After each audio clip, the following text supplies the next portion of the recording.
நபி முஹம்மது ஸல்லல்லாஹு அலைஹி வஸல்லம் அவர்களுடைய வம்சம், பிறப்பு, வளர்ப்பு ஆகியவற்றை பற்றிய தலைப்பு தொடங்குகிறது. நபி அவர்களின் வம்சமும் குடும்பமும். நபி அவர்களின் வம்சம், நபி ஸல்லல்லாஹு அலைஹி வஸல்லம் அவர்களின் வம்சத் தொடர் 3 வகையாக பிரிகின்றது. முதலாவது, அனைத்து வரலாற்று ஆசிரியர்களும் வம்ச இயல் வல்லுநர்களும் ஒருமித்த கருத்து கொண்டிருப்பது.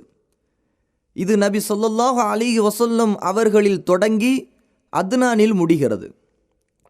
இரண்டாவது, இதில் மிகுந்த கருத்து வேறுபாடுகள் உள்ளன. அவற்றை ஒருங்கிணைப்பது இயலாததாகும். அது அத்னானிலிருந்து நபி இப்ராஹிம் அலைஹிஸ்ஸலாத்து வஸ்ஸலாம் அவர்கள் வரையிலான வம்சத் தொடராகும். இதில் சிலர் மௌனம் காக்கிறார்கள். சிலர் அத்னானுக்கு மேல் வம்சத் தொடரை கூறக்கூடாது என்கிறார்கள். சிலர் வம்சத் தொடரை அதற்கு மேலும் கூறுவது கூடும் என்கிறார்கள். இவ்வாறு கூறுபவர்கள் வம்சத் தொடர் மற்றும் எண்ணிக்கையில் முரண்படுகிறார்கள். அவர்களது முரண்பாடான கருத்துகள் 30ஐயும் தாண்டியுள்ளது. எனினும் அத்னான் நபி இஸ்மாயில் அலைஹிஸ்ஸலாம் அவர்களின் வம்சத்தைச் சேர்ந்தவர் என்பதில் ஒருமித்த கருத்தை கொண்டிருக்கிறார்கள். மூன்றாவது, இது நபி இப்ராஹிம் அலைஹிஸ்ஸலாத்து வஸ்ஸலாம் அவர்களிலிருந்து ஆதம் அலைஹிஸ்ஸலாத்து வஸ்ஸலாம் அவர்கள் வரையிலானது. இதில் யூத மற்றும் கிறிஸ்தவர்களின் கருத்தையே ஏற்க வேண்டி வருகிறது. அதில் பல கருத்துகள் பொய்யானவை என்பதில் எந்தவித சந்தேகமும் இல்லை.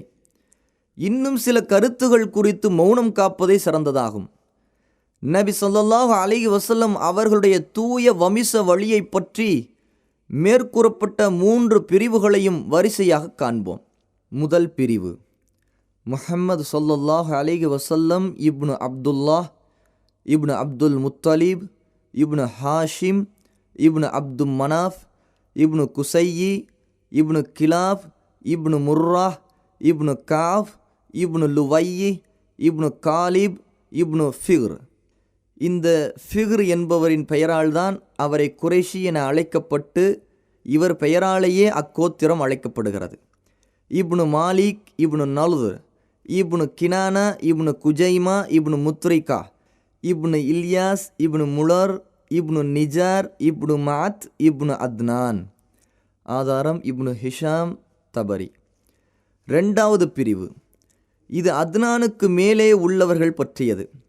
அத்னான் இப்னு உதத் இப்னு ஹமைசா இப்னு சலாமான் இப்னு அவுஸ் இப்னு பவுஜ் இப்னு கிம்வால் இப்னு உபை இப்னு அவ்வாம் இப்னு நாஷித் இப்னு ஹஜா இப்னு பல்தாஸ் இப்னு யத்தூலாப் இப்னு தாபிக் இப்னு ஜாஹிம் இப்னு நாஹிஷ் இப்னு மாக்கி இப்னு ஐல் இப்னு அப்கர் இப்னு உபைத் இப்னு துஆ இப்னு ஹம்தான் இப்னு சன்பர் இப்னு யஸ்ரீபி இப்னு யஹ்ஜன் இப்னு யல்ஹன் இப்னு அவா இப்னு ஐல் இப்னு தைஷான் இப்னு ஐசீர் இப்னு அஃப்னாத் இப்னு ஹைஷாம் இப்னு முக்சீர் இப்னு நாஹிஸ் இப்னு ஜாரிஹ் இப்னு சமி இப்னு மஜி இப்னு அவுதா இப்னு அராம் இப்னு கைதார் இப்னு இஸ்மாயில் இப்னு இப்ராஹீம்.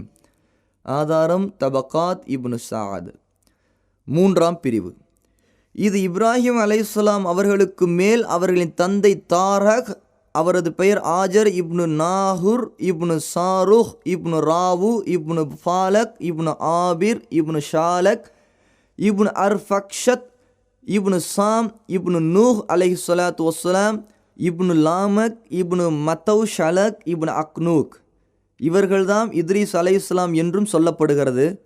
இப்னு யர்த் இப்னு மஹ்லாயில் இப்னு கைனான் இப்னு அனூஷ் இப்னு ஷீஸ் இப்னு ஆதம். ஆதாரம் இப்னு ஹிஷாம். நபி அவர்களின் குடும்பம்.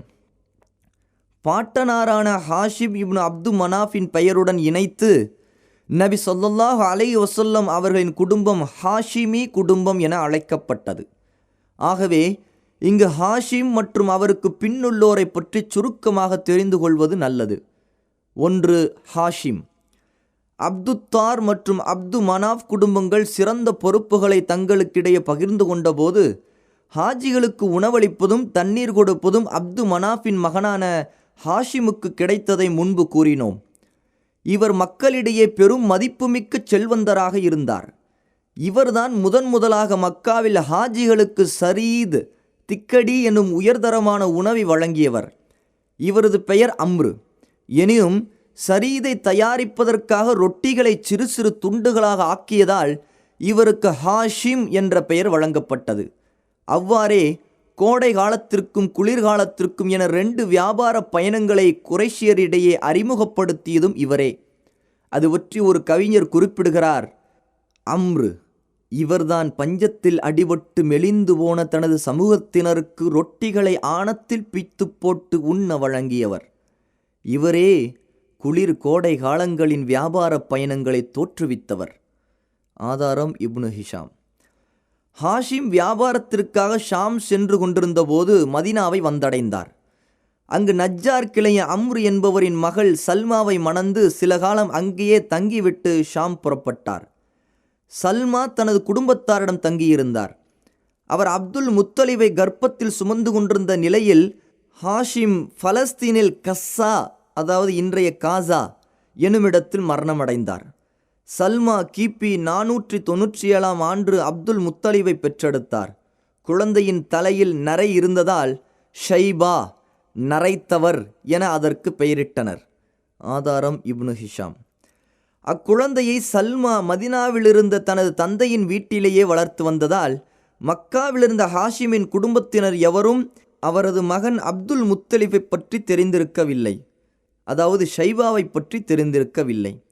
ஹாஷிமுக்கு அப்துல் முத்தலிப்பை தவிர அசத், அபு சைஃபி, நல்லா என்ற 3 ஆண் மக்களும், ஷிஃபா, காலிதா, லஈஃபா, ருக்கையா, ஜன்னா என்ற 5 பெண் மக்களும் இருந்தனர். ஆதாரம் இப்னு ஹிஷாம். அடுத்து அப்துல் முத்தலிப். ஹாஷிமிடிருந்த பொறுப்புகளான ஹாஜிகளுக்கு உணவளிப்பதும் தண்ணீர் கொடுப்பதும் அவரது மரணத்திற்கு பின் அவரது சகோதரர் முத்தலிப் இப்னு அப்து மனாஃப் வசம் வந்தது. இவர் தனது சமூகத்தில் கண்ணியமானவராகவும் பெரும் மதிப்பு மிக்கவராகவும் விளங்கினார். அவரது வள்ளல் தன்மையை மெச்சி ஃபையாத், வாரி வழங்கும் வள்ளல் என்று குறைஷியர்கள் அவரை அழைத்தனர். ஹாஷிமின் மகன் ஷைபா 7 அல்லது 8 வயதான போது அவரை பற்றி கேள்விப்பட்ட முத்தலிப் அவரை தேடி மதினா வந்தார். ஷைபாவை கண்டதும் வாரி அணைத்து கண்ணீர் சொரிந்தார். ஷைபாவை தனது வாகனத்தில் அமர்த்தி கொண்டு தன்னுடன் வருமாறு அழைத்தார். அவர் தனது தாயாரின் அனுமதியின்றி வர மறுத்துவிட்டார். முத்தலிப் ஷைபாவின் தாயார் சல்மாவிடம் அனுமதி கேட்க அவர் மகனை அனுப்பி வைக்க மறுத்துவிட்டார். இறுதியாக முத்தலிப் சல்மாவிடம், இவரை எதற்காக அழைத்துச் செல்கிறேன்? அவரது தந்தையின் சொத்துகளுக்காகவும் அல்லாஹ்வின் இல்லம் அமைந்துள்ள புனித பூமிக்காகவும் தானே அழைத்துச் செல்கிறேன் என்று கூறிய பின்னரே அழைத்துச் செல்ல அனுமதி அளித்தார். முத்தலிப் தனது ஒட்டகையில் ஷைபாவை அமர்த்தி மக்காவிற்கு அழைத்து வந்தார். இக்காட்சியை கண்ட மக்காவாசிகள் ஷைபாவை பார்த்து, இவர் அப்துல் முத்தலிப், முத்தலிபின் அடிமை என்றனர். அதற்கு முத்தலிப் கோபத்துடன், உங்களுக்கு நாசம் உண்டாகட்டும், இவர் எனது சகோதரர் ஹாஷிமின் மகனார் என்றார். மக்காவில் முதலாக மக்கள் அழைத்த அப்துல் முத்தலிப் என்ற அந்த பெயரிலேயே ஷைபா பிரபலமானார். வாலிபம் அடையும் வரை முத்தலிபிடம் ஷைபா வளர்ந்தார். முத்தலிப் யமன் நாட்டில் ரதுமான் என்ற ஊரில் மரணமடைந்த பின் அவரது பொறுப்பை அப்துல் முத்தலிப் ஏற்றார். மக்காவிலேயே தங்கி தங்களது முன்னோர் செய்து வந்த பணியை தொடர்ந்தார். தனது முன்னோரில் எவரும் பெற்றிராத மதிப்பையும் மரியாதையையும் பெற்றார். அவரை மக்கள் பெரிதும் நேசித்தனர். ஆதாரம் இப்னு ஹிஷாம். முத்தலிபின் மரணத்திற்கு பின் அப்துல் முத்தலிபிடம் இருந்த காபாவின் உடைமைகளை நௌஃபல் பறித்து கொண்டார். அப்துல் முத்தலிப் குறைஷியர்கள் சிலரிடம் சென்று இதில் தனக்கு உதவுமாறு வேண்டிக் கொண்டதற்கு அவர்கள், உமக்கும் உமது தந்தையின் சகோதரருக்கும் இடையே உள்ள பிரச்சினையில் நாங்கள் தலையிட மாட்டோம் என கூறி உதவ மறுத்துவிட்டனர். இதனால் அப்துல் முத்தலிப் நஜ்ஜார் கிளையினரான தனது தாய்மாமன்களுக்கு கடிதம் எழுதி உதவி தேடினார். அந்த கடிதத்தில் தனது நிலைமைகளை உள்ளங்களை உருக்கும் கவிதைகளாக வடித்திருந்தார். உடனே அவரது மாமாவான அபு சஅத் இப்னு அதி 80 வீரர்களுடன் புறப்பட்டு மக்காவில் அப்தஹ் எனும் இடத்தில் தங்கினார். அப்துல் முத்தலிப் அவரிடம் சென்று, நீங்கள் எனது வீட்டில் தங்குங்கள் என வேண்டிக் கொண்டபோது அவர், அல்லாஹின் மீது ஆணையாக நான் நௌஃபலை சந்திக்காமல் வரமாட்டேன் என கூறிவிட்டார். அதன் பிறகு நௌஃபலிடம் அபு சாத் வந்தார். அவர் ஹஜருல் அஸ்வத் அருகே சில குறைஷி பெரியவருடன் அமர்ந்திருந்தார். அபு சாத் வாளை உருவிய நிலையில், இந்த இல்லத்தின் இறைவன் மீது ஆணையாக, நீர் எனது சகோதரியின் மகனுடைய உடைமைகளை திருப்பி அளிக்கவில்லை என்றால் இந்த வாளை உமது உடலுக்குள் பாய்ச்சி விடுவேன் என்று கோபக்கனலுடன் கூறினார். அதற்கு நௌஃபல், சரி கொடுத்து விடுகிறேன் என்று கூறி அதற்கு அங்கிருந்து குறைஷி பெரியவர்களை சாட்சிகளாக்கினார். அதன் பின்னரே அபு சாத் அப்துல் முத்தலிபின் வீடு சென்று 3 நாட்கள் தங்கி பின்னர் உம்ராவை முடித்து மதீனா திரும்பினார். இந்த நிலையில் ஹாஷிம் கிளையாருக்கு எதிராக தனக்கு உதவ வேண்டும் என அப்து ஷம்ஸ் இப்னு அப்து மனாஃப் கிளையாருடன் நௌஃபல் நட்பு ஒப்பந்தம் செய்து கொண்டார்.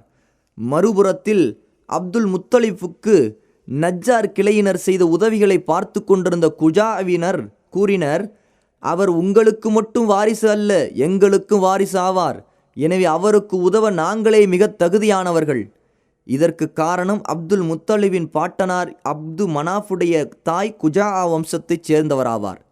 குஜாவினர் தாருன் நத்வாவுக்குள் சென்று அப்து ஷம்ஸ் மற்றும் நௌஃபலுக்கு எதிராக உங்களுக்கு உதவி செய்வோம் என ஹாஷிம் கிளையாரிடம் நட்பு ஒப்பந்தம் செய்து கொண்டார்கள். இந்த நட்பு ஒப்பந்தமே பிற்காலத்தில் மக்கா வெற்றி கொள்வதற்கு காரணமாக அமைந்தது. ஆதாரம் தபரி. இறையில்லம் காபா சம்பந்தமாக அப்துல் முத்தலிப் 2 முக்கிய நிகழ்வுகளை சந்தித்தார். ஜம்ஜம் கிணறு. முதலாம் நிகழ்வு, அப்துல் முத்தலிப்புக்கு கனவில் ஜம்ஜம் கிணற்றின் இடம் காண்பிக்கப்பட்டு அதை தோண்டுமாறு உத்தரவிடப்பட்டது. அதை அவர் தோண்டிய போது ஜுர்ஹும் கோத்திரத்தினர் மக்காவிலிருந்து வெளியேற்றப்பட்ட போது அதனுள் போட்டு மூடியிருந்த வாள்களும் கவச சட்டைகளும் தங்கத்தாலான 2 மான் சிலைகளும் கிட்டின. அப்துல் முத்தலிப் வாள்களை உருக்கி காபாவின் கதவாக ஆக்கினார். 2 தங்க மான் சிலைகளையும் உருக்கி கதவின் மேல் தகடாக ஆக்கினார். பிறகு ஹஜ் பயணிகளுக்கு ஜம்ஜம் கிணற்று நீரை வழங்குவதற்கான ஏற்பாடுகளை செய்தார். ஜம்ஜம் கிணறு தோண்டப்பட்ட போது குறைஷியர்கள் அப்துல் முத்தலிபிடம் வந்து அதில் தங்களுக்கும் பங்களிக்க வேண்டுமென வாதிட்டனர். அவர் இது எனக்கு மட்டுமே உரித்தானது என்று கூறி அதை ஏற்க மறுத்துவிட்டார்.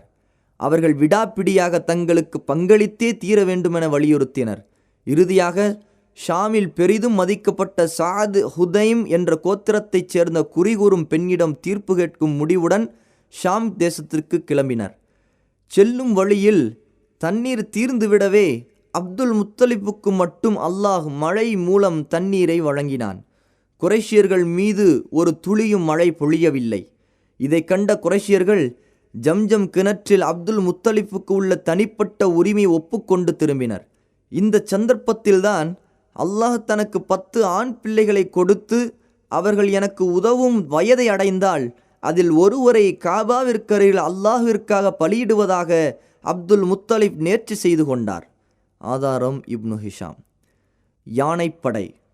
2ஆம் நிகழ்வு, நஜ்ஜாஷி மன்னரால் யமன் நாட்டு ஆளுநராக நியமிக்கப்பட்ட அப்ரஹா புனித காபாவை போன்றதொரு ஆலயத்தை தானும் உருவாக்க விரும்பி சன்ஆ நகரத்தில் பிரம்மாண்டமான கிறிஸ்தவ ஆலயம் ஒன்றை நிர்மாணித்தான்.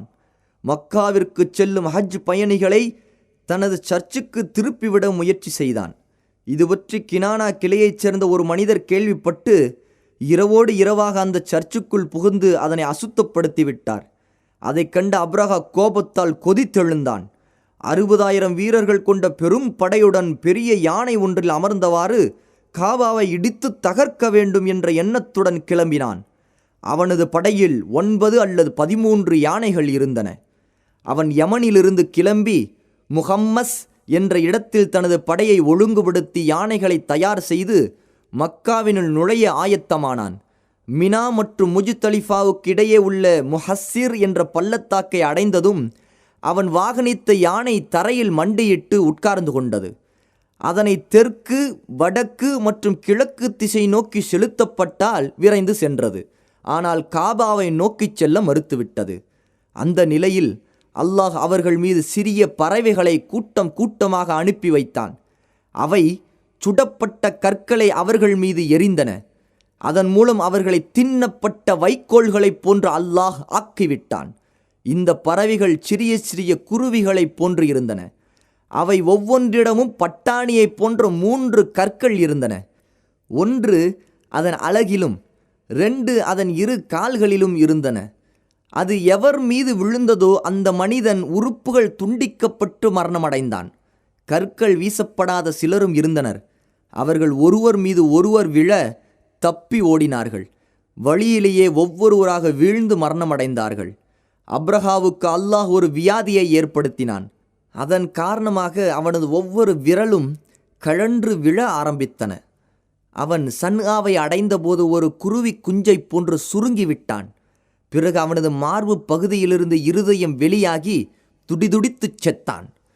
அப்ரஹா காபாவை தகர்க்க வந்தபோது மக்காவில் வசித்த குறைஷியர்கள் அனைவரும் அந்த படைகளை எதிர்க்க அஞ்சி மலை உச்சிகளிலும் கணவாய்களிலும் சென்று பதுங்கிக் கொண்டார்கள். அந்த படைகள் மீது அல்லாஹ்வின் தண்டனை இறங்கியதை கண்ட பின்பே அவர்கள் நிம்மதியுடன் தங்கள் வீடுகளுக்கு திரும்பினார்கள். ஆதாரம் இப்னு ஹிஷாம். இந்த நிகழ்ச்சி நபி ஸல்லல்லாஹு அலைஹி வஸல்லம் அவர்கள் பிறப்பதற்கு 50 அல்லது 55 நாட்களுக்கு முன் முஹர்ரம் மாதத்தில் ஈசவி ஆண்டு 571 பிப்ரவரி மாதம் கடைசியில் அல்லது மார்ச் மாத ஆரம்பத்தில் நடைபெற்றது. அல்லாஹ் தனது நபி மற்றும் புனித வீட்டின் மகத்துவத்தை வெளிப்படுத்துவதற்கான தொடக்கமாக இந்த நிகழ்ச்சி அமைந்தது. ஏனென்றால் பைத்துல் முகத்தஸ் முஸ்லிம்களின் வசம் இருந்தும் 2 முறை இணை வைப்பாளர்களால் ஆக்கிரமிக்கப்பட்டது. ஒன்று புக்து நஸ்ர் கிமு 587 ஆண்டிலும் 2 ரோமானியர்கள் கிபி 70 ஆண்டிலும் கைப்பற்றினார்கள். அந்த காலத்தில் கிறிஸ்தவர்களே ஈசா அலைஹிஸ்ஸலாத்து வஸ்ஸலாம் அவர்களை ஈமான் கொண்ட முஸ்லிம்களாக இருந்தனர். ஆனால் மக்காவாசிகள் நிராகரிப்பாளர்களாக இணை வைப்பாளர்களாக இருந்தும் ஹபஷாவைச் சேர்ந்த கிறிஸ்தவர்கள் முஸ்லிம்களாக இருந்தும் அவர்களால் காபாவை கைப்பற்ற முடியவில்லை. அப்ரஹாவின் யானைப்படைகளை அல்லாஹ் அழித்த செய்தி பாரசீகம், ரோம் போன்ற உலகின் பெரும்பாலான பகுதிகளை விரைவாகச் சென்றடைந்தது. ஏனென்றால் ஹபஷியர் ரோம் நாட்டுடன் வலுவான தொடர்பு வைத்திருந்தார்கள். அவ்வாறே பாரசீகர்களின் பார்வை ரோமர்களின் மீது எப்போதும் இருந்தது. ரோமர்களுக்கும் அவர்களுடன் நட்பு கொண்டவர்களுக்கும் ஏற்படும் நிகழ்வுகளை துல்லியமாக கண்காணித்து வந்தனர். இந்த யானை சம்பவம் பற்றி அறிந்தவுடன் பாரசீகர்கள் விரைந்து சென்று யமனை கைப்பற்றினார்கள். அந்த காலத்தில் பாரசீகமும் ரோமும் நாகரீக உலகின் முன்னோடிகளாக திகழ்ந்தன. யானை சம்பவம் உலக மக்களின் பார்வையை காபாவின் பக்கம் திருப்பி அதன் மாண்புகளையும் அதையே அல்லாஹ் புனித பூமியாக தேர்ந்தெடுத்துள்ளான் என்பதையும் உணரச் செய்தது. புனித மண்ணில் இணை வைப்பவர்களுக்கு அல்லாஹ் உதவி செய்த இந்த நிகழ்ச்சி ஒரு மறைமுக கருத்தை சுட்டி காட்டுகிறது. அதாவது, யாரேனும் இந்த புனித மண்ணில் இருந்து கொண்டு தன்னை இறைவனின் தூதர் என வாதிட்டால் அவர் உண்மையாளராகத்தான் இருக்க முடியும். ஏனென்றால் நிச்சயமாக அவர் புனித மண்ணில் பொய்யுரைக்க முடியாது. அவ்வாறே கூறினால் அவரை அல்லாஹுவே யானைப்படையை முறியடித்தது போல் அழித்து விடுவான். அப்துல் முத்தலிபுக்கு 10 ஆண் பிள்ளைகள் இருந்தனர். அவர்கள் 1 ஹாரிஸ், 2 ஜுபைர், 3 அபு தாலிப், 4 அப்துல்லா, 5 ஹம்சா, 6 அபுலஹப், 7 கைதாக், 8 முகவ்விம், 9 லிரார், 10 அப்பாஸ். அப்துல் முத்தலிபுக்கு 6 பெண் பிள்ளைகளும் இருந்தனர். அவர்கள் 1 உம்மு ஹக்கீம் என்ற பைலாவு, 2 பர்ரா, 3 ஆத்திகா, 4 சஃபியா, 5 அர்வா, 6 உமைமா. ஆதாரம் தல்கீஹ் இப்னு ஹிஷாம். அப்துல்லாஹ் இவர்தான் நபி ஸல்லல்லாஹு அலைஹி வஸல்லம் அவர்களின் தந்தையார். அவர்களது தாயாரின் பெயர் ஃபாத்திமா பின்த் அம்ரு இப்னு ஆயித் இப்னு இம்ரான் இப்னு மக்ஜூம் இப்னு யக்கலா இப்னு முர்ரா என்பதாகும். அப்துல் முத்தலிபின் மக்களில் அப்துல்லா மிக அழகிய தோற்றமுடையவராகவும் ஒழுக்கச் சீலராகவும் தந்தையின் பிரியத்திற்கு உரியவராகவும் இருந்தார்.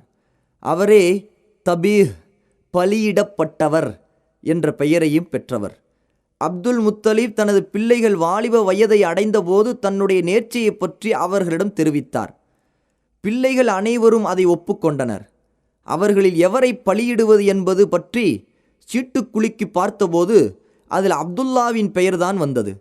அவர் தனது நேசமிகு மகன் என்பதால் அப்துல் முத்தலிப், அல்லாஹுவே, அப்துல்லாவை அறுக்கவா, அவருக்கு பதிலாக 100 ஒட்டகங்களை அறுக்கவா என்று கேட்டு அவ்வாறே எழுதி குலுக்கி போட்டு எடுத்ததில் 100 ஒட்டகை என எழுதப்பட்ட சீட்டு வெளியானது. சிலருடைய கூற்று என்னவென்றால், அப்துல் முத்தலிப் அம்புகளில் தனது பிள்ளைகளின் பெயர்களை எழுதி ஹுபுல் சிலையின் தலைமை பூசாரியிடம் கொடுத்தார். அவர் குலுக்கி எடுத்த அம்புகளில் அப்துல்லாவின் பெயர் எழுதப்பட்டிருந்தது. உடனே அப்துல் முத்தலிப் அப்துல்லாவை பலியிட காபாவுக்கு அழைத்துச் சென்றார். அவரை குறைஷியர்கள் தடுத்தார்கள். குறிப்பாக மக்ஜூம் கிளையைச் சேர்ந்த அப்துல்லாவின் தாய் மாமன்களும் அப்துல்லாவின் சகோதரர் அபு தாலிபும் தடுத்தார்கள். அப்துல் முத்தலிப் அவர்களிடம், நான் செய்த நேர்ச்சியை எவ்வாறு நிறைவேற்றுவது என்றார். அவர்கள், குறி சொல்லும் பெண்ணிடம் இது பற்றி ஆலோசனை கேள் என்று கூறினார்கள். அதை ஏற்று அவளிடம் சென்றபோது அப்துல்லாவின் பெயரை ஒரு சீட்டிலும் 10 ஒட்டகங்கள் என்பதை மற்றொரு சீட்டிலும் எழுதி போட்டு, அப்துல்லாவின் பெயர் வந்தால் அல்லாஹ் திருப்தியடையும் வரை 10 அதிகரித்து செல்லுங்கள். எப்பொழுது ஒட்டகங்களின் சீட்டு வருமோ அத்தனை ஒட்டகங்களை பலியிடுங்கள் என கூறினாள். 10 ஒட்டகங்களுடன் அப்துல்லாவின் பெயரை எழுதி குலுக்கி போட்டபோது அப்துல்லாவின் பெயரே வந்தது. அப்துல் முத்தலிப் 10 ஒட்டகங்களின் எண்ணிக்கை அதிகரித்து கொண்டே சென்றார். 100 ஒட்டகங்களா அப்துல்லாவா என எழுதி குலுக்கி போட 100 எண்ணிக்கை சீட்டு குழுக்களில் வந்தது. எனவே 100 ஒட்டகங்கள் பலியிடப்பட்டன. இந்த முறையை அனைவரும் பயன்படுத்தி கொள்ள பொது அனுமதி வழங்கப்பட்டது. அதுவரை குறைஷியரிடமும் அரபியரிடமும் ஒரு மனிதனின் கொலைக்கான நஷ்ட ஈடு 10 ஒட்டகங்களாக இருந்தன. இந்த நிகழ்ச்சிக்கு பிறகு 100 ஒட்டகங்களாக உயர்த்தப்பட்டன. இஸ்லாமும் அதனை அங்கீகரித்தது.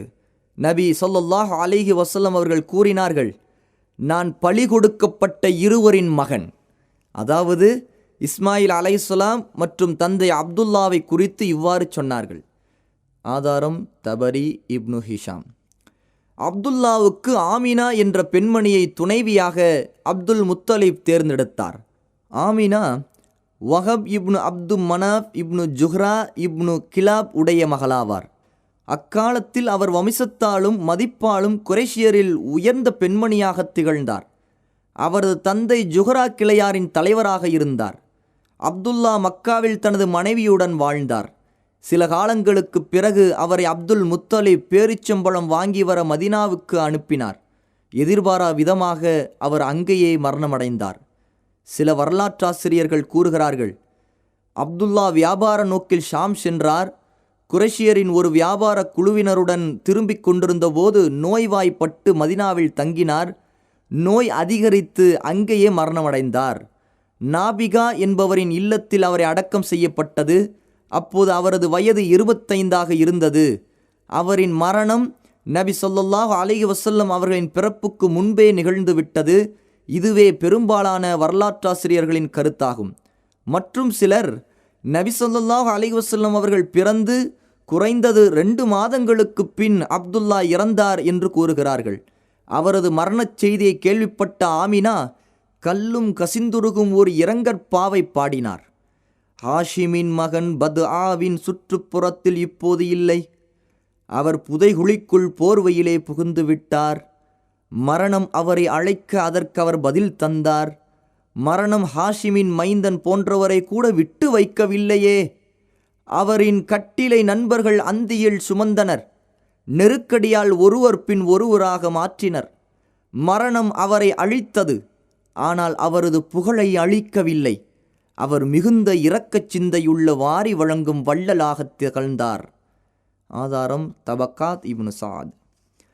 5 ஒட்டகங்கள், சிறிய ஆட்டு மந்தை மற்றும் உம்மு ஐமன் என்ற புனைப்பெயருடைய பரக்கா என்ற நீக்ரோ அடிமைப்பெண் ஆகியவற்றையே தனது குடும்பத்தாருக்கு அப்துல்லா விட்டு சென்றார்.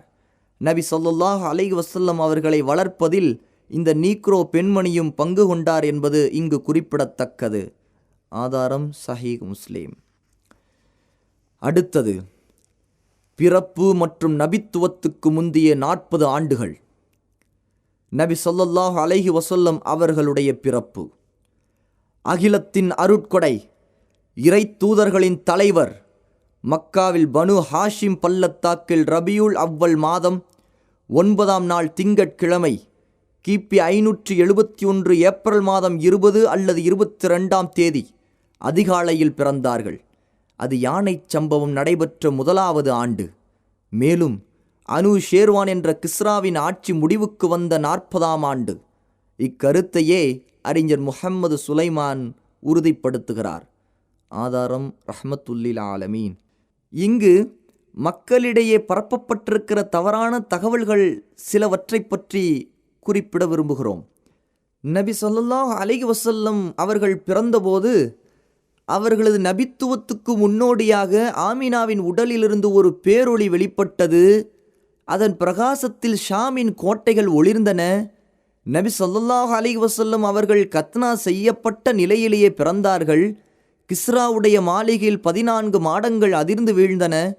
பல்லாண்டு காலமாக மஜூசிகள் வணங்கி வந்த பிரம்மாண்டமான நெருப்புக் குண்டம் அணைந்துவிட்டது. சாவா என்ற நீர் தடாகத்தைச் சுற்றியுள்ள கிறிஸ்தவ ஆலயங்கள் இடிந்து வீழ்ந்தன என்று கூறப்படும் இத்தகைய கூற்றுகளுக்கு உறுதியான சான்றுகள் ஏதும் இல்லை. அந்த சமுதாயத்தவரும் தங்களது வரலாற்று நிகழ்வுகளில் இதை பற்றி குறிப்பிடவில்லை. குழந்தையை பெற்றெடுத்ததும் ஆமினா அந்த நற்செய்தியை அப்துல் முத்தலிஃபுக்கு தெரிவித்தார். அவர் மகிழ்ச்சியுடன் தனது பேரரை காபாவிற்கு தூக்கிச் சென்று அல்லாஹுவுக்கு நன்றி செலுத்தி அவருக்காக பிரார்த்தித்தார். மேலும் அந்த குழந்தைக்கு முஹம்மத் என பெயரிட்டார். இந்த பெயர் எவருக்கும் இதற்கு முன் சூட்டப்படவில்லை. அரபியர்களின் வழக்கப்படி 7ஆம் நாள் நபி ஸல்லல்லாஹு அலைஹி வஸல்லம் அவர்களுக்கு கத்னா செய்யப்பட்டது. ஆதாரம் தல்கீஹ் இப்னு ஹிஷாம். ஆமினாவிற்கு பிறகு ஒரு வாரம் கழித்து நபி ஸல்லல்லாஹு அலைஹி வஸல்லம் அவர்களுக்கு பாலூட்டிய முதல் பெண் அபுல் அஹபுடைய அடிமைப் பெண் சுவைபியா ஆவார். ஆதாரம் இத்ஹாஃபுல் வரா. அப்போது சுவைபியாவுக்கு மஸ்ரூஹ் எனும் ஆண் குழந்தை பிறந்திருந்தது. நபி ஸல்லல்லாஹு அலைஹி வஸல்லம் அவர்களுக்கு முன் ஹம்சா அவர்களுக்கும் நபி ஸல்லல்லாஹு அலைஹி வஸல்லம் அவர்களுக்கு பிறகு அபு சலமா இப்னு அப்துல் அசதுக்கும் அவர்தான் பாலூட்டியுள்ளார். ஆதாரம் சஹீஹுல் புகாரி. அடுத்து சாது கிளையாரிடம். அந்த காலத்தில் நகர்ப்புற அரபிகள் தங்களது குழந்தைகளுக்கு பாலூட்டுவதற்காக கிராமப்புற செவிலியர்களை தேர்ந்தெடுக்கும் வழக்கத்தை கொண்டிருந்தார்கள். குழந்தைகளுக்கு நகரத்தில் உள்ள நோய் தொற்றுவிடாமல் இருக்கவும், உடல் உறுதி பெற்று நரம்புகள் வலிமை அடையவும், தூய அரபி மொழியை திறம்பட கற்றுக்கொள்ளவும் இந்த நடைமுறையை கையாண்டு வந்தார்கள். தனது பேரருக்குரிய செவிலித்தாயை அப்துல் முத்தலிப் தேடினார். இறுதியாக சாத் இப்னு பக்ர் எனும் கோத்திரத்தைச் சேர்ந்த ஹலீமா பின்த் அபு துவைப் அப்துல்லா இப்னுல் ஹாரிஸ் என்ற பெண்ணிடம் ஒப்படைத்தார். அவரது கணவர் ஹாரிஸ் இப்னு அப்துல் உஸ்ஸா என்பவர் ஆவார். இவருக்கு அபு கபிஷா என்ற புனைப்பெயரும் உண்டு. ஹாரிஸின் பிள்ளைகளான அப்துல்லா, அனீசா, ஷைமா என்ற புனைப்பெயர் கொண்ட ஹுதாபா ஆகியோர் நபி ஸல்லல்லாஹு அலைஹி வஸல்லம் அவர்களின் பால்குடி சகோதர சகோதரிகள் ஆவர். இதில் ஷைமா என்பவர் நபி ஸல்லல்லாஹு அலைஹி வஸல்லம் அவர்களை தூக்கி வளர்த்தவராவார். நபி ஸல்லல்லாஹு அலைஹி வஸல்லம் அவர்களின் பெரிய தந்தையான ஹாரிஸின் மகன் அபு சுஃபியானும் நபி ஸல்லல்லாஹு அலைஹி வஸல்லம் அவர்களின் பால்குடி சகோதரர் ஆவார். நபி ஸல்லல்லாஹு அலைஹி வஸல்லம் அவர்களின் சிறிய தந்தையான ஹம்சா அவர்களும் சாது குடும்பத்தாரிடம் பால் ஊட்டுவதற்காக ஒப்படைக்கப்பட்டிருந்தார்.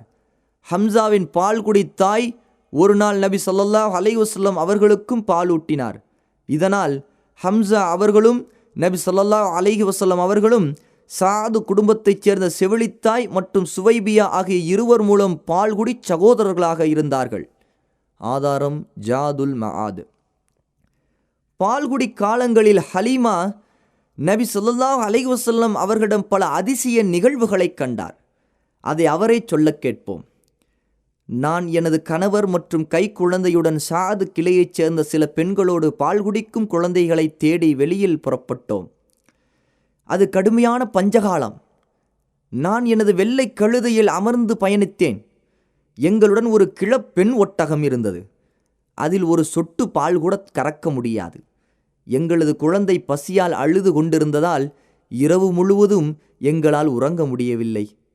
எனது மார்பில் அந்த குழந்தையின் பசி தீர்க்கும் அளவு பாலும் இல்லை. எங்களது ஒட்டகையிலும் பால் இல்லை. எனினும் அல்லாஹ்வின் புறத்திலிருந்து என் சிரமத்திற்கான விடிவையும் அவனது அருளையும் பெரிதும் எதிர்பார்த்திருந்தேன். நான் வாகனித்த பெண் கழுதை மிகுந்த பலவீனத்துடன் மெதுவாகவே சென்று கொண்டிருந்தது. இது என்னுடன் வந்த குழுவினருக்கு பெரும் சிரமத்தை அளித்தது. ஒரு வழியாக மக்காவை அடைந்து பால்குடி குழந்தைகளை தேடி அலைந்தோம். எங்களுடன் சென்ற அனைத்து பெண்களிடமும் அல்லாஹ்வின் தூதரை காட்டப்பட்டது. எனினும் அந்த குழந்தை அனாதை என்று கூறப்பட்டதால் அனைவரும் அதனை பெற்றுக்கொள்ள மறுத்துவிட்டார்கள். ஏனென்றால் குழந்தையின் தந்தையிடமிருந்தே நாங்கள் ஊதியம் பெற முடியும். இவர்கள் அனாதை என்பதால் தாய் அல்லது பாட்டனார் எங்களுக்கு என்ன உதவி செய்ய முடியும் என எங்களுக்குள் பேசிக்கொண்டோம். எனவே அல்லாஹ்வின் தூதரை எடுத்துச் செல்ல எங்களில் எவரும் விரும்பவில்லை. என்னைத் தவிர என்னுடன் வந்த அனைத்து பெண்களுக்கும் குழந்தைகள் கிடைத்தனர். அனைவரும் திரும்பிச் செல்லத் தொடங்கிய போது நான் எனது கணவரிடம், அனைவரும் குழந்தையுடன் திரும்புகையில் நான் வெறுங்கையுடன் செல்வதில் எனக்கு சிறிதும் சம்மதம் இல்லை. அல்லாஹ்வின் மீது ஆணையாக நான் அந்த அனாதை குழந்தையை பெற்று வருகிறேன் என்று கூறியதற்கு அவர், தாராளமாக செய்யலாமே, அந்த குழந்தையின் மூலம் அல்லாஹ் நமக்கு பரக்கத்து செய்யலாம், அருள் வளம் பொழியலாம் என்றார். நான் அங்கு சென்று குழந்தையை வாங்கி வந்தேன். எனக்கு வேறு எந்த குழந்தையும் கிட்டவில்லை என்ற காரணத்தால் மட்டுமே நான் அந்த குழந்தையை வாங்கி கொண்டேன். நான் தங்கியிருந்த இடத்திற்கு திரும்பினேன். அக்குழந்தையை எனது மடியில் வைத்தவுடன் எனது மார்புகளில் பால் சுரந்தது. அக்குழந்தை வயிறு நிரம்ப பால் அருந்தியது. அதன் சகோதரராகிய எனது குழந்தையும் பால் அருந்தியது. பிறகு இருவரும் உறங்கிவிட்டனர். அதற்கு முன் நாங்கள் எங்களது குழந்தையுடன் உறங்க முடிந்ததே இல்லை. எனது கணவர் எங்களது கிழ ஒட்டகத்தை நோக்கிச் சென்றார். அதன் மடி பாலால் நிரம்பி இருந்தது. அதை கறந்து நானும் எனது கணவரும் பசிதீரக் குடித்தோம். அன்றிரவை நிம்மதியாக கழித்தோம். காலையில் எனது கணவர், ஹலீமாவே, அல்லாஹ் மீது சத்தியமாக நீ மிகவும் பரக்கத்து பொருந்திய ஒரு குழந்தையை அடைந்திருக்கின்றாய் என்றார். அதற்கு நான், அப்படித்தான் நானும் நம்புகிறேன் என்றேன். பிறகு நாங்கள் பயணத்தை தொடர்ந்தோம். எனது பெண் கழுதையில் அந்த குழந்தையையும் அமர்த்தி கொண்டேன். எனது பெண் கழுதை என்னுடன் வந்த குழுவினர் அனைவரின் கழுதைகளையும் முந்திக் கொண்டு சென்றது. அந்த பெண்கள் என்னை நோக்கி, அபு துவைபின் மகளே, உனக்கு என்ன நேர்ந்தது? எங்களுடன் மெதுவாகச் செல். நீ வரும்போது வாகனித்து வந்த கழுதைதானா இது என்றனர். நான் அல்லாஹ்வின் மீது சத்தியமாக அதுதான் இது என்றேன். அவர்கள், நிச்சயமாக என்னவோ நேர்ந்து விட்டது என்றனர். எங்களது ஊருக்கு திரும்பினோம். அல்லாஹ்வின் பூமியில் எங்களது பகுதியை போன்றதொரு வறண்ட பூமியை நான் கண்டதில்லை. ஆனால் மேய்ச்சலுக்கு செல்லும் எனது ஆடுகள் மாலையில் வீடு திரும்பும் போது கொழுத்து மடி சுரந்து திரும்பும். அதை கறந்து அருந்துவோம். எங்களைத் தவிர வேறு எவரும் தங்களது ஆடுகளில் ஒரு துளி பால் கூட கறக்க முடியாது. அவர்களது ஆடுகளின் மடிகள் வறண்டிருந்தன. எங்கள் சமூகத்தில் அனைவரும் தங்களது இடையர்களிடம், உங்களுக்கு என்ன நேர்ந்தது? நீங்கள் ஹலீமாவின் இடையர் மேய்க்கும் பகுதிகளுக்கு சென்று மேய்த்து வாருங்களேன் என்று சொல்லுவார்கள். இருப்பினும் எனது ஆடு வயிறு நிரம்பி மடி சுரந்து வரும்போது அவர்களுடைய ஆடுகள் வயிறுகள் ஒட்டிப்போய் காய்ந்த மடியுடன் திரும்பி வந்தன. இவ்வாறு அந்த குழந்தைக்கு பால்குடி மறக்கடிக்கும் வரையிலான 2 வருடங்கள் வரை அல்லாஹ்விடமிருந்து பல நன்மைகளையும் வளங்களையும் அனுபவித்து கொண்டிருந்தோம். 2 வயதில் ஏனைய குழந்தைகளை விட மிக உறுதியாகவும் வலிமையாகவும் அந்த குழந்தை வளர்ந்திருந்தது.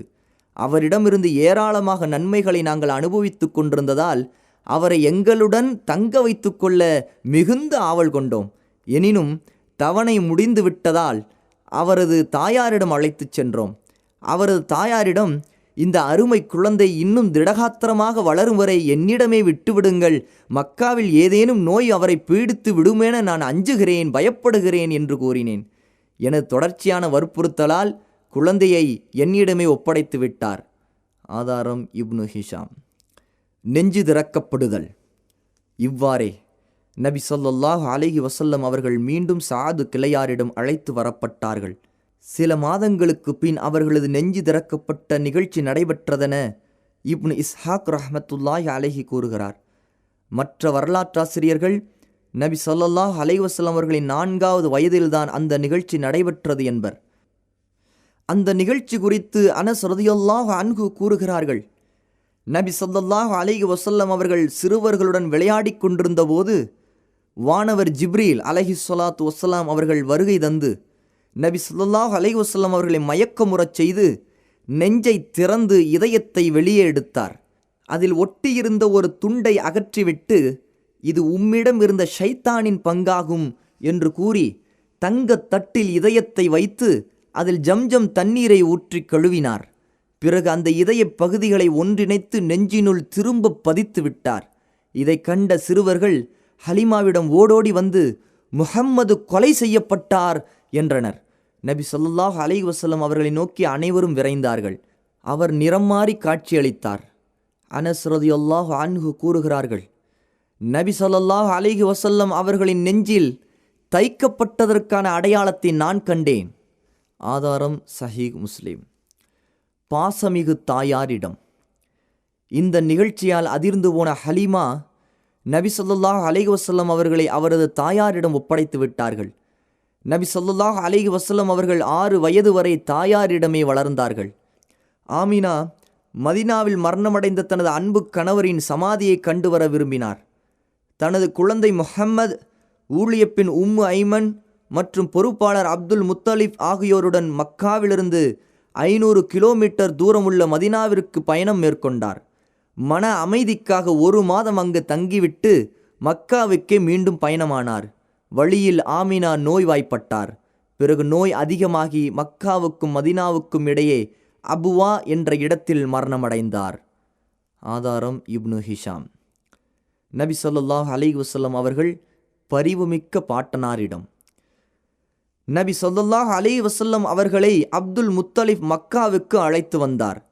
அவர் அனாதையான தன் பேரன் மீது அன்பையும் பாசத்தையும் ஊட்டி வளர்த்தார். பிறக்கு முன் தந்தை இழந்த சோகம் ஒருபுறம் வருந்தி கொண்டிருக்க, தற்போது தாயையும் இழந்து அந்த சோகம் ரெட்டிப்பாகிவிட்டது. தனது பிள்ளைகளை விட பேரர் மீது மிகுந்த அன்பு செலுத்தினார். அவரை தனிமையில் விட்டுவிடாமல் எல்லா நிலையிலும் தன்னுடன் வைத்து தனது பிள்ளைகள் அனைவரையும் விட அவருக்கு முன்னுரிமை அளித்து வந்தார். புனித காபாவின் நிழலில் அப்துல் முத்தலிஃபுக்கென ஒரு விரிப்பு விரிக்கப்பட்டிருந்தது. அவர் வரும் வரை அவரது பிள்ளைகள் அந்த விரிப்பை சுற்றி அமர்ந்திருப்பார்கள். அவருக்கு மரியாதை செய்யும் விதமாக எவரும் அதில் அமரமாட்டார்கள். சிறுவரான நபி ஸல்லல்லாஹு அலைஹி வஸல்லம் அவர்கள் அங்கு வந்து விரிப்பில் அமர்வார்கள். அவரை அதிலிருந்து அப்துல் முத்தலிபின் பிள்ளைகள் அகற்றிவிட முயல்வார்கள். இதை அப்துல் முத்தலிப் பார்த்துவிட்டால், எனது அருமை பேரரை விட்டுவிடுங்கள், அல்லாஹ்வின் மீது ஆணையாக அவருக்கென ஒரு தனித்தன்மை இருக்கிறது என்று கூறி தன்னுடன் விரிப்பில் அமர்த்தி அவரது முதுகை தடவி கொடுப்பார். அவரது செயல்களையும் அசைவுகளையும் கண்டு களிப்படைவார். ஆதாரம் இப்னு ஹிஷாம்.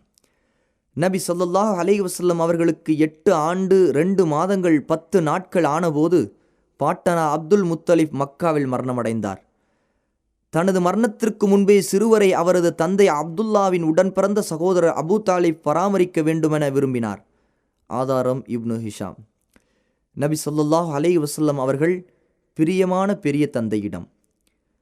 சகோதரரின் மகனை பராமரிக்கும் பொறுப்பை அபு தாலிப் மிகச் சிறப்பான முறையில் நிறைவேற்றினார். தனது பிள்ளைகளில் ஒருவராக அவரை ஆக்கிக் கொண்டார். அவருக்கு மிகுந்த முக்கியத்துவமும் கண்ணியமும் அளித்து வந்தார். ஏறத்தாழ 40 ஆண்டுகள் பாதுகாத்து அரவணைத்தார். நபி ஸல்லல்லாஹு அலைஹி வஸல்லம் அவர்களுக்காகவே பிறரின் நட்பையும் வெறுப்பையும் சம்பாதித்து கொண்டார். இதன் விவரங்களை உரிய இடங்களில் பார்ப்போம். நபிக்காக மழை பொழிதல். ஜல்ஹுமா இப்னு உர்ஃபுதா கூறுகிறார், கடும் பஞ்சகாலத்தில் நான் மக்கா சென்றேன். கணவாய்கள் வறண்டுவிட்டன, பிள்ளை குட்டிகள் வாடுகின்றனர். வாருங்கள், மழை வேண்டி பிரார்த்தனை செய்யுங்கள் என்று குறைஷியர்கள் அபு தாலிபிடம் கூறினர். அவர் வெளியேறி வந்தார். அவருடன் மேகம் மறைக்காத சூரியனின் பிரகாசமுடைய ஒரு சிறுவரும் இருந்தார். மேலும் சிறுவர்கள் பலர் அபு தாலிபை சுற்றிலும் இருந்தனர். அபு தாலிப் அந்த சிறுவரை தூக்கி அவரின் முதுகை சேர்த்து வைத்து பிரார்த்தித்தார். அபு தாலிபின் தோள் புஜத்தை அந்த சிறுவர் பற்றி கொண்டார். மேகமற்று கிடந்த வானத்தில் அங்கும் இங்குமிருந்து மேகங்கள் ஒன்று திரண்டன. பெரும் மழையால் கணவாய்களில் வெள்ளம் கரை புரண்டோடியது. மக்கா நகரும் அதன் சுற்றுப்புறங்களும் பசுமையாக மாறின. இதை சுட்டிக்காட்டும் விதமாக அபு தாலிப் கூறினார், அவர் அழகரல்லவோ, அவரை முன்னிறுத்தி நாங்கள் மழை வேண்டுவோம். அவர் அனாதைகளின் அரணல்லவோ, கைம்பெண்களின் காவலர் அல்லவோ. ஆதாரம் மஜ்முஸ் ஸவாயித். துறவி பஹீரா. நபி ஸல்லல்லாஹு அலைஹி வஸல்லம் அவர்களுக்கு 12 வயதாகும்போது அபு தாலிப் வியாபாரத்திற்காக ஷாம் தேசம் சென்றார். அப்போது நபி அவர்களையும் தன்னுடன் அழைத்துச் சென்றார். அவர்கள் ஷாம் நாட்டின் புஸ்ரா நகரை வந்தடைந்தனர். அங்கு பகீரா என்ற பிரபலமான துறவி ஒருவர் இருந்தார். அவரது பெயர் ஜர்ஜீஸ் என்று சொல்லப்படுகிறது. அவர் எங்கும் வெளியில் செல்ல மாட்டார். எனினும் இந்த வியாபார கூட்டம் புஸ்ரா சென்றதும் அவர்களை சந்திக்க வந்தார். வணிக கூட்டத்தை பிளந்து கொண்டு வந்து சிறுவரான நபி ஸல்லல்லாஹு அலைஹி வஸல்லம் அவர்களின் கரத்தை பற்றி கொண்டு, இதோ உலகத்தாரின் தலைவர், இதோ உலகத்தாரின் இறைவனுடைய தூதர், இவரை அல்லாஹ் அகிலத்தாருக்கு அருட்கொடையாக அனுப்புவான் என்று கூறினார். அவரிடம் அபு தாலிப்பும் குறைஷி பெரியவர்களும், இது எப்படி உமக்கு தெரியும் என வினவினர். அவர், நீங்கள் கணவாய் வழியாக வந்தபோது கற்களும் மரங்களும் சிரம் பணிந்தன. அவை இறை தூதர்களுக்கே தவிர வேறு எவருக்கும் சிறப்பணிய மாட்டாது. மேலும் அவரது புஜத்துக்கு கீழிருக்கும் ஆப்பிளை போன்ற இறுதி தூதரின் முத்திரையை கொண்டும் நான் அவரை அறிவேன். எங்களது இறைவன் அருளிய நூல்களில் அது பற்றி குறிப்பிடப்பட்டுள்ளது என்று கூறினார். பிறகு அவர்களுக்கு விருந்தளித்து உபசரித்தார். இந்த சிறுவரை ஷாமுக்கு அழைத்துச் சென்றால் அங்குள்ள ரோமர்கள் மற்றும் யூதர்களால் இவருக்கு ஆபத்து ஏற்படலாம். எனவே இவரை இங்கிருந்தே மக்கா திருப்பி அனுப்பிவிடுங்கள் என்று பகீரா அபு தாலிப்பிடம் கூறினார். அதற்கிணங்க அபு தாலிப் நபி ஸல்லல்லாஹு அலைஹி வஸல்லம் அவர்களை சில வாலிபர்களுடன் மக்காவுக்கு அனுப்பி வைத்தார். ஆதாரங்கள்: சுனனு திர்மிதி, தபரி, முசன்னஃப் அபி ஷைபா, இப்னு ஹிஷாம், பைஹக்கி. அடுத்து ஃபிஜார் போர். நபி ஸல்லல்லாஹு அலைஹி வஸல்லம் அவர்களின் 20வது வயதில் உக்கால் சந்தையில் குறைஷியரும் கினானாவும் கைஸ் ஐலான் குலத்தவருடன் சண்டையிட்டனர். அதற்கு ஹர்புல் ஃபிஜார் என்று சொல்லப்படும். அதன் காரணமாவது, கினானாவைச் சேர்ந்த பர்ரால் என்பவன் கைஸ் ஐலானைச் சேர்ந்த 3 நபர்களை கடத்திச் சென்று கொலை செய்து விட்டான். இந்த செய்தி உக்கால் சந்தையில் பரவியது. அங்கு வியாபாரத்தில் ஈடுபட்டிருந்த இருதரப்பினரும் சண்டையிட்டார்கள். குரைஷ் மற்றும் பனு கினானாவுக்கு ஹர்ப் இப்னு உமையா தலைமை தாங்கினார். போரின் ஆரம்பத்தில் கைஸ் தரப்பினருக்கு வெற்றி கிட்டியது. ஆனால் நடுப்பகலுக்கு பின் நிலைமை கைஸுக்கு எதிராக திரும்பியது. இந்த நிலையில் சில குறைஷியர்கள் சமாதான உடன்படிக்கை செய்து கொள்ள விரும்பினர். எந்த தரப்பில் அதிக உயிர் சேதம் ஏற்பட்டதோ அந்த அதிக எண்ணிக்கைக்கு மட்டும் நஷ்ட ஈடு தர வேண்டும் என்று ஒப்பந்தம் செய்து சமாதானமாயினர். இந்த போர் புனித மாதத்தில் ஏற்பட்டு அதன் கண்ணியத்தை குலைத்து விட்டதால் அதற்கு பாவப்போர் என பெயரிட்டனர். நபி ஸல்லல்லாஹு அலைஹி வஸல்லம் அவர்கள் இதில் கலந்து கொண்டு தந்தையின் சகோதரர்களுக்கு அம்பெடுத்து கொடுக்கும் பணியை செய்தார்கள். ஆதாரம்: இப்னு ஹிஷாம். சிறப்புமிகு ஒப்பந்தம். மேற்கூறப்பட்ட போருக்கு பின் சங்கைமிக்க மாதமான துல்காதாவில் ஹில்ஃபுல் ஃபுதூல் எனும் சிறப்புமிகு ஒப்பந்தம் ஏற்பட்டது. குறைஷி கோத்திரத்தைச் சேர்ந்த ஹாஷிம், முத்தலிப், அசத் இப்னு அப்துல் உஸ்ஸா, ஜுஹ்ரா இப்னு கிலாப், தைம் இப்னு முர்ரா ஆகிய குடும்பத்தார் இதற்கான ஏற்பாட்டை செய்தனர். இவர்களில் அப்துல்லா இப்னு ஜதான் அத்-தைமி வயது முதிர்ந்தவராகவும் மதிப்புமிக்கவராகவும் இருந்ததால் அவர் வீட்டில் அனைவரும் ஒன்று கூடினார்கள். மக்கா வாசிகளாயினும் வெளியூர் வாசிகளாயினும் அவர்களில் எவருக்கேனும் அநீதி இழைக்கப்பட்டால் அவருக்கு முழுமையாக உதவி செய்து நீதி கிடைக்கச் செய்வதில் அனைவரும் இணைந்து முயற்சி செய்ய வேண்டும் என உடன்படிக்கை செய்து கொண்டார்கள். இந்த உடன்படிக்கையில் நபி ஸல்லல்லாஹு அலைஹி வஸல்லம் அவர்களும் கலந்து கொண்டார்கள். இந்த உடன்படிக்கையில் கலந்து கொண்டது பற்றி நபித்துவம் கிடைத்ததற்கு பின் நபி ஸல்லல்லாஹு அலைஹி வஸல்லம் அவர்கள் இவ்வாறு சொன்னார்கள்: அப்துல்லா இப்னு ஜதான் வீட்டில் நடந்த ஒப்பந்தத்தில் நான் கலந்து கொண்டேன். எனக்கு செந்நிற ஒட்டகைகள் கிடைப்பதை விட அந்த ஒப்பந்தத்தில் கலந்து கொண்டது மிகவும் மகிழ்ச்சியாக இருக்கிறது. இஸ்லாமின் வருகைக்கு பின்பும் எனக்கு அதுபோன்ற ஒப்பந்தத்திற்கு அழைப்பு விடுக்கப்பட்டால் அதை நான் ஒப்புக்கொள்வேன் என்று சொன்னார்கள். ஆதாரம்: இப்னு ஹிஷாம். இந்த உடன்படிக்கையின் அடிப்படை தத்துவம் அறியாமை காலத்தில் இன வெறியினால் ஏற்பட்ட அநீதங்களை முடிவுக்கு கொண்டு வருவதாகும். இந்த உடன்படிக்கை ஏற்பட காரணம், ஜுபைத் கோத்திரத்தைச் சேர்ந்த ஒருவர் தனது வணிகப் பொருட்களுடன் மக்கா வந்தார். சஹ்மாவைச் சேர்ந்த ஆஸ் இப்னு வாயில் அவரிடமிருந்து சரக்குகளை வாங்கி கொண்டு அதற்கான விலையை கொடுக்க மறுத்துவிட்டார். பறி கொடுத்தவர் தனது நேச கோத்திரங்களாகிய அப்துத்தார், மக்ஜூம், சஹ்ம் ஆகியோரிடம் சென்று உதவி கேட்டபோது எவரும் அவரது கோரிக்கையை ஒரு பொருட்டாகவே எடுத்துக்கொள்ளவில்லை. உடனே அவர் அபு குபைஸ் மலையில் ஏறிக்கொண்டு தனக்கு இழைக்கப்பட்ட அநீதத்தை உரத்த குரலில் கவிதையாக கூறினார். அதை கேட்ட ஜுபைர், இப்னு அப்துல் முத்தலிப் ஏன் இவ்வாறு இவர் கைவிடப்பட்டார் என வினவினார்கள். அப்போதுதான் மேற்கூறப்பட்ட கோத்திரத்தார் இணைந்து இச்சிறப்புமிகு ஒப்பந்தத்தை நிறைவேற்றினார்கள். அதன் பின் அனைவரும் ஆஸ் இப்னு வாயிலிடமிருந்து அந்த பாதிக்கப்பட்டவருக்கு அவரது உரிமையை பெற்றுத் தந்தார்கள். ஆதாரம் தபகாத் இப்னு சாத். நபி ஸல்லல்லாஹு அலைஹி வஸல்லம் அவர்களுடைய உழைக்கும் காலம். நபி ஸல்லல்லாஹு அலைஹி வஸல்லம் அவர்கள் வாலிபத்தின் ஆரம்ப காலத்தில் குறிப்பிட்ட தொழில் எதையும் செய்து வரவில்லை. எனினும் சாது கிளையாரின் ஆட்டு மந்தையை மேய்த்ததாக பல அறிவிப்புகளிலிருந்து தெரிய வருகிறது. அவ்வாறே மக்கா வாசிகளின் ஆடுகளையும் மேய்த்து கூலியாக தானியங்களை பெற்று வந்தார்கள். ஆதாரம் சஹீஹுல் புகாரி. வாலிபம் அடைந்தவுடன் ஆடு மேய்ப்பதை விட்டுவிட்டு சாயிப் இப்னு அபு சாயிப் அல் மக்ஜூமி என்பவருடன் இணைந்து வணிகம் செய்யத் தொடங்கினார்கள். அவருக்கு நம்பிக்கைக்குரிய மிகச்சிறந்த தொழில் நண்பராக நபி ஸல்லல்லாஹு அலைஹி வஸல்லம் அவர்கள் திகழ்ந்தார்கள். மக்கா வெற்றி கொள்ளப்பட்ட நாளன்று அவர் நபி ஸல்லல்லாஹு அலைஹி வஸல்லம் அவர்களிடம் வந்தார். என் சகோதரரே, என் தொழில் நண்பரே என கூறி அவரை நபி ஸல்லல்லாஹு அலைஹி வஸல்லம் அவர்கள் வரவேற்றார்கள். ஆதாரம் சுனன் அபுதாவூத், இப்னு மாஜா, முஸ்னத் அஹ்மத். நபி ஸல்லல்லாஹு அலைஹி வஸல்லம் அவர்கள் 25வது வயதில் கதீஜா அவர்களின் வணிகப் பொருட்களுடன் ஷாம் சென்றார்கள். இது பற்றி இப்னு இஸ்ஹாக் ரஹ்மத்துல்லாஹி அலைஹி கூறுகிறார், கதீஜா பின்த் குவைலித் சிறப்பும் வளமுமிக்க வியாபார பெண்மணியாக திகழ்ந்தார். தனது வியாபாரத்திற்காக ஆட்களை வேலைக்கு அமர்த்தி அதில் கிடைக்கும் லாபத்தின் ஒரு பகுதியை அவர்களுக்கு தருவார். நபி ஸல்லல்லாஹு அலைஹி வஸல்லம் அவர்களின் வாய்மை, நம்பகத்தன்மை போன்ற நற்பண்புகளை பற்றி அன்னார் கேள்விப்பட்ட போது அவர்களை வரவழைத்து, எனது அடிமை மைசராவுடன் வணிகப் பொருட்களை எடுத்துக்கொண்டு ஷாமில் வணிகம் செய்து வர வேண்டும், மற்ற வணிகர்களுக்கு கொடுத்து வந்ததை விட சிறப்பான பங்கை உங்களுக்கு தருகிறேன் என்ற கோரிக்கையை முன்வைத்தார். அதை நபி ஸல்லல்லாஹு அலைஹி வஸல்லம் அவர்கள் ஒப்புக்கொண்டார்கள். அடுத்து நபி ஸல்லல்லாஹு அலைஹி வஸல்லம் அவர்கள் கதீஜாவை மனம் புரிதல். நபி ஸல்லல்லாஹு அலைஹி வஸல்லம் அவர்கள் சிறப்பாக வணிகம் செய்து பெரும் வருவாயுடன் மக்கா திரும்பினார்கள். கதீஜா தங்களது பொருளில் இதற்கு முன் கண்டிராத பெரும் வளர்ச்சியை கண்டார். மேலும் மைசராவும் தான் நபி ஸல்லல்லாஹு அலைஹி வஸல்லம் அவர்களிடம் கண்ட நற்பண்புகள், உயர் சிந்தனை, பேச்சில் உண்மை, நம்பகத்தன்மை ஆகியவற்றை கதீஜாவிடம் விவரித்தார். கணவரை இழந்திருந்த கதீஜாவை பல குறைஷி தலைவர்கள் மணமுடிக்க விரும்பிய போது அதனை மறுத்து வந்த கதீஜா தனக்கு ஏற்ற கணவர் முஹம்மது ஸல்லல்லாஹு அலைஹி வஸல்லம் அவர்கள்தான் என முடிவெடுத்தார். தனது எண்ணத்தை தோழி நஃபீசா பின்த் முனப்பிஹ் இடத்தில் தெரிவித்தார். நஃபீசா நபி ஸல்லல்லாஹு அலைஹி வஸல்லம் அவர்களிடம் கதீஜாவின் விருப்பத்தை கூற நபி ஸல்லல்லாஹு அலைஹி வஸல்லம் அவர்களும் அதை ஒப்புக்கொண்டார்கள்.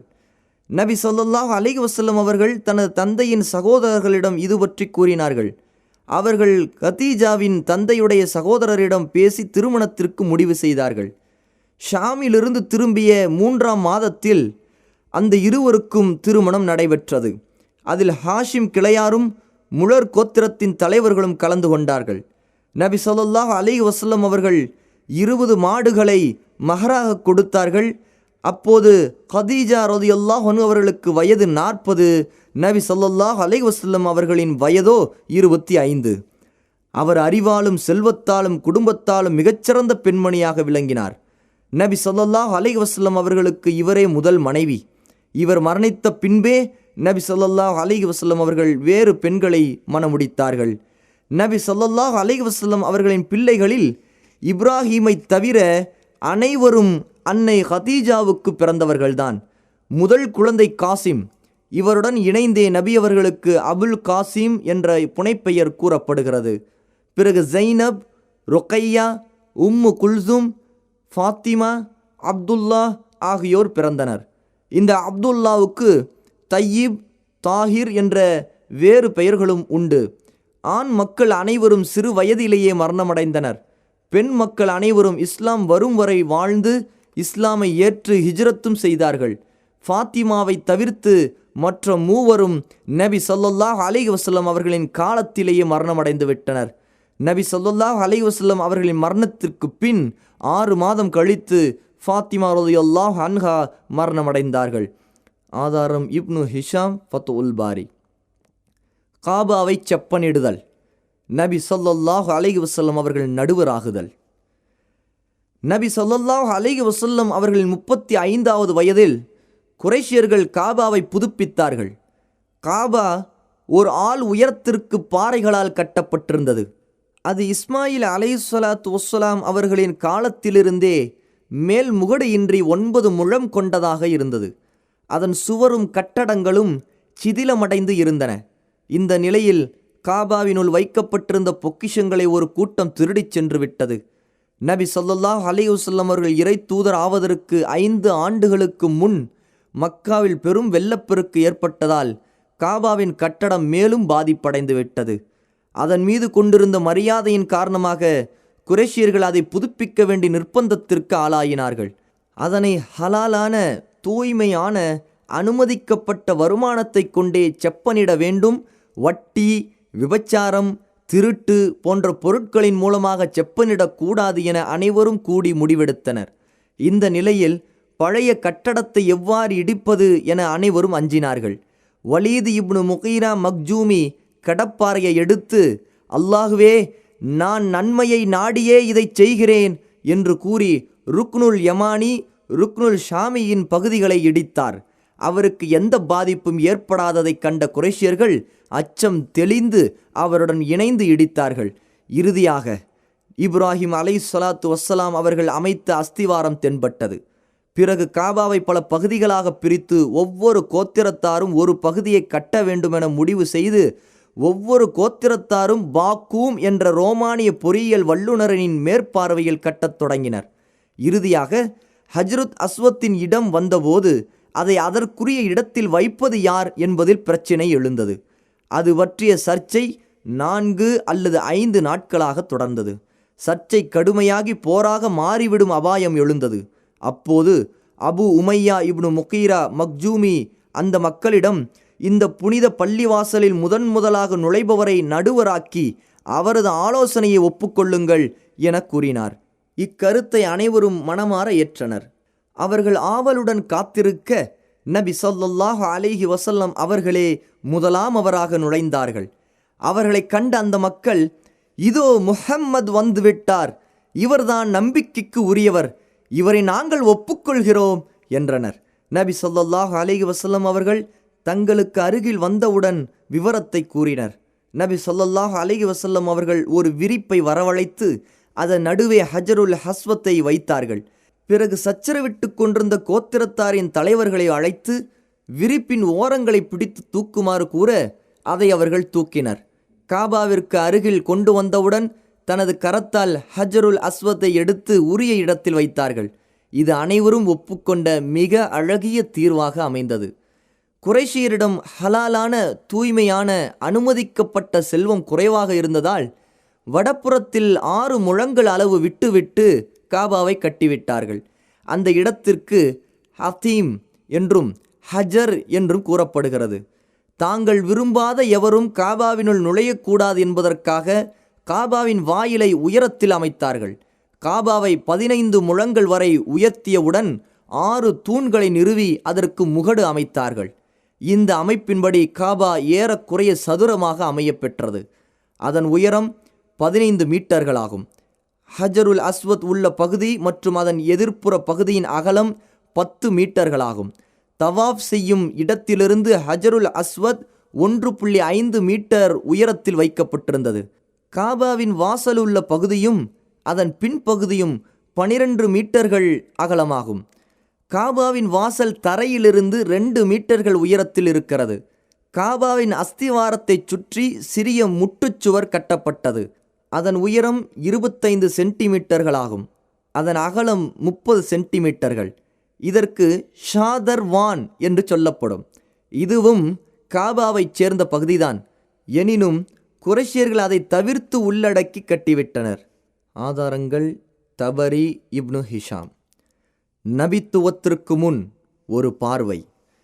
நபி ஸல்லல்லாஹு அலைஹி வஸல்லம் அவர்கள் ஆரம்ப காலத்திலிருந்தே எல்லா மக்களிடமுள்ள நல்ல பண்புகள் அனைத்தையும் தனக்குள் ஒருங்கே அமைய பெற்றிருந்தார்கள்.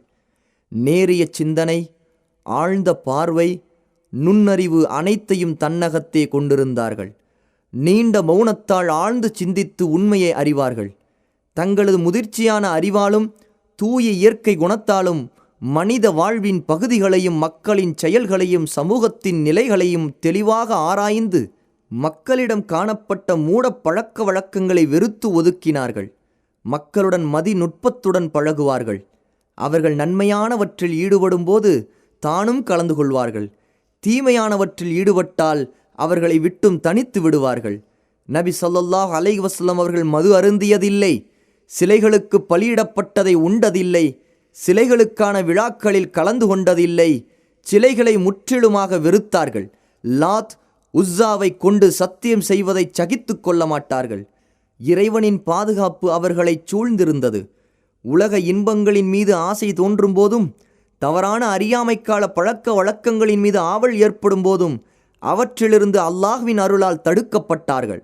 நபி ஸல்லல்லாஹு அலைஹி வஸல்லம் அவர்கள் கூறினார்கள், அறியாமைக்கால செயலை செய்ய வேண்டுமென நான் இருமுறை மட்டுமே விரும்பினேன். அந்த இருமுறையும் அல்லாஹ் என்னை தடுத்து விட்டான். பிறகு அல்லாஹ் தூதுத்துவத்தை எனக்கு அருளும் வரை அந்த எண்ணம் ஏற்பட்டதே இல்லை.